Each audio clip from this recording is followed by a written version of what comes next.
श्रीकण्ठप्रेमपुत्राय गौरीवामाङ्गवासिने द्वात्रिंशद्रूपयुक्ताय श्रीगणेशाय मङ्गलम्।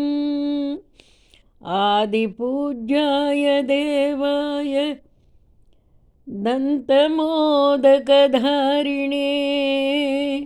वल्लभाप्राणकान्ताय श्रीगणेशाय मङ्गलम्। लम्बोदराय शान्ताय इन्द्रगर्वापहारिणे गजाननाय प्रभवे श्रीगणेशाय मङ्गलम्। पञ्चहस्ताय वन्द्याय पाशाङ्कुशधराय च श्रीमते गजकर्णाय श्रीगणेशाय मङ्गलम्।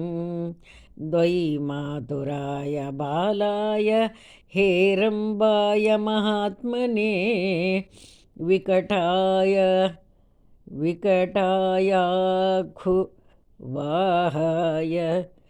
श्रीगणेशाय मङ्गलम्। पृष्टिशृङ्गायाजिताय क्षिप्राभीष्टार्थदायिने सिद्धिबुद्धिप्रमोदाय श्रीगणेशाय मङ्गलम्। विलम्बियज्ञसूत्राय सर्वविघ्ननिवारिणे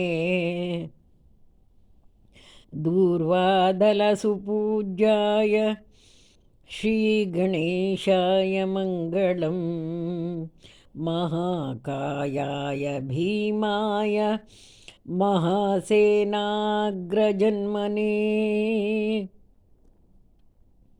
त्रिपुरारिवरोधात्रे श्रीगणेशाय मङ्गलम्। सिन्दूररम्यवर्णाय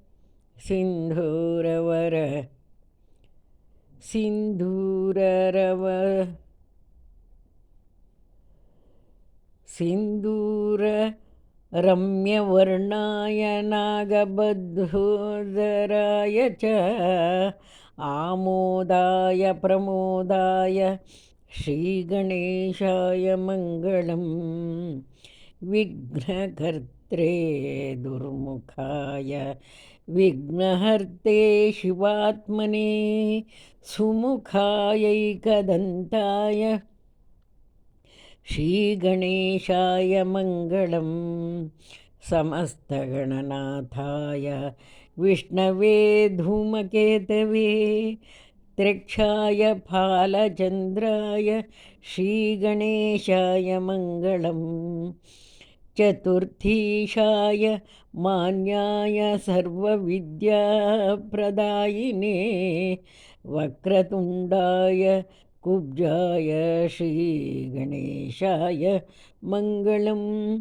तुण्डिने कपिलाक्षाय श्रेष्ठाय ऋणहारिणे उद्दण्डोद्दण्डरूपाय श्रीगणेशाय मङ्गलम्।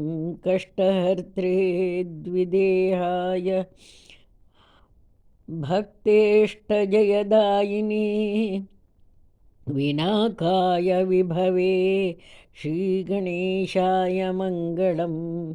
सच्चिदानन्दरूपाय निर्गुणाय गुणात्मने वटवे लोकगुरवे श्रीगणेशाय मङ्गलम्। श्रीचामुण्डासुपुत्राय प्रसन्नवदनाय च राजराजसेव्याय श्रीगणेशाय मङ्गलम्। श्रीचामुण्डा कृपापात्र श्रीकृष्णेन्द्र विनिर्मितां विभूतिमातृकारम्यां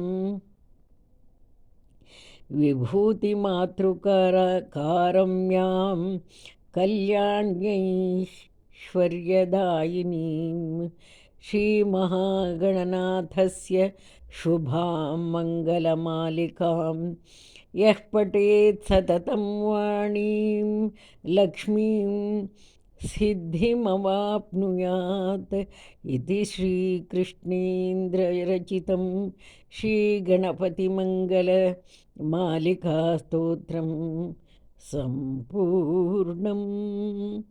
सन्मङ्गलानि भवन्तु।